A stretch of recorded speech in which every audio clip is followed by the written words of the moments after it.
जग गया, रिवाइव हो गया। हम लोग का राइट्स के लिए जहां तक जाना चाहिए वहां तक जाने के लिए हम तैयार हूं, तैयार हूं, तैयार हूं। और दूसरी बात 70 years संग बसक थैखा बसक बुथार जाखा हाइफानो संग थैमाना किरिया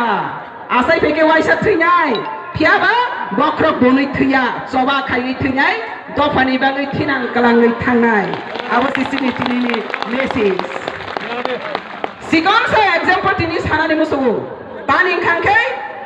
अ दिब्राहानि दफारो 70 years जे किरिमानि खाबायमानि आबो ता तेवाइसा किथलि फैबिखा आनि किसी सा एग्जांपल न रगय दिन साना आनि सुसु खरक से Hindu my grandfather Hindu Paris तमो कैसा हिंदू जाजखाय मूर्ति पूजिगो राधा कृष्ण मूर्ति पूजिगानि सुसु माय ग्रैंडफादर राधा कृष्णनि मंदिर खायगे मूर्ति पूजिगो 2000 दांगाव तांखा बांग्लादेशी घुसपैठिए कृष्ण राधा को मेरा ग्रैंडफादर पूजा कर रहा है, वहां पे सोता है रात में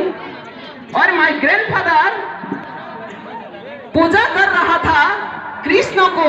राधा को। और इलीगल बांग्लादेशी वो लोग भी हिंदू है, फिर भी ये हिंदू होने के बाद भी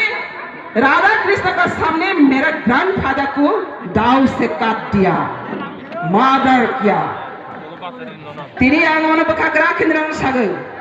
इंडिया गवर्नमेंट को रिमाइंड करना चाहिए, एक हिंदू होने के नाते भी बांग्लादेशी हिंदू का नाम से इंडिया में घुसपैठियों नहीं हुआ, परमानेंट सेटलमेंट ले चुका, पॉलिटिकल राइट्स ले चुका। एक हिंदू होने के नाते और दूसरा हिंदू जो जाजों के मंदिर में पूजा करते हैं, इसको